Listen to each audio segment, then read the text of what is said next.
Bonjour. Je m'appelle Patrick Héniger et j'ai eu l'honneur de servir comme directeur général de Rolex pendant près de 2 décennies. Mon histoire avec cette prestigieuse maison horlogère est profondément ancrée dans l'histoire familiale et dans ma passion pour l'excellence. Je suis né en 1950 à Buenos Aires, en Argentine.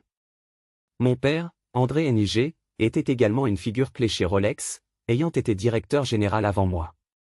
C'est lui qui a vraiment marqué l'empreinte de notre famille dans cette entreprise légendaire. J'ai grandi avec une admiration immense pour le monde de l'horlogerie et une compréhension profonde de l'importance de la précision et du luxe que représente Rolex. Après des études en droit à l'Université de Genève et à l'Université de Paris, j'ai pratiqué le droit pendant quelques années. Cependant, l'appel de Rolex était trop fort et en 1986, j'ai rejoint l'entreprise familiale. Mon père m'a enseigné les valeurs et les standards élevés de Rolex, et j'ai appris de lui l'art de maintenir la tradition tout en innovant constamment. En 1992, j'ai succédé à mon père en tant que directeur général. Mon objectif était clair, perpétuer l'héritage de Rolex tout en préparant l'entreprise pour le futur. J'ai mis l'accent sur l'intégration verticale, ce qui signifie que Rolex fabrique presque tous les composants de ses montres en interne, assurant ainsi un contrôle de qualité inégalé. Sous ma direction, nous avons également modernisé et élargi nos installations de production, garantissant que chaque montre Rolex répond aux standards de qualité les plus rigoureux. Un autre aspect clé de mon mandat a été de renforcer la présence de Rolex dans le monde du sport et des arts. Nous avons sponsorisé des événements prestigieux comme les tournois de tennis de Wimbledon et l'Open d'Australie, ainsi que des régates de voile.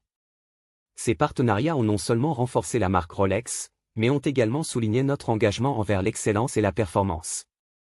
En plus de ces initiatives, j'ai supervisé le lancement de nouvelles collections qui ont marqué l'histoire de Rolex, comme la série Yachtmaster et la réintroduction de la Daytona, qui est devenue une icône de la montre de sport de luxe.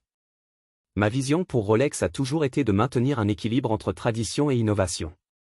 Nous avons investi massivement dans la recherche et le développement, notamment dans des matériaux innovants comme le parachrome, un alliage utilisé dans les ressorts de balancier, et la céramique pour les lunettes de montre. Ces innovations ont permis à Rolex de rester à la pointe de la technologie horlogère tout en respectant notre héritage de précision et de durabilité. En 2008, j'ai décidé de prendre ma retraite, laissant derrière moi une entreprise en excellente santé et bien positionnée pour l'avenir. Je suis extrêmement fier de ce que nous avons accompli pendant mon mandat. Rolex continue de prospérer, fidèle à sa réputation d'excellence et d'innovation. Mon temps chez Rolex a été marqué par un profond respect pour l'art de l'horlogerie et une dévotion à maintenir les standards élevés que la marque représente. Je suis honoré d'avoir contribué à cette grande aventure et de voir Rolex continuer à briller sur la scène mondiale. Merci de m'avoir permis de partager mon histoire avec vous. Patrick Héniger.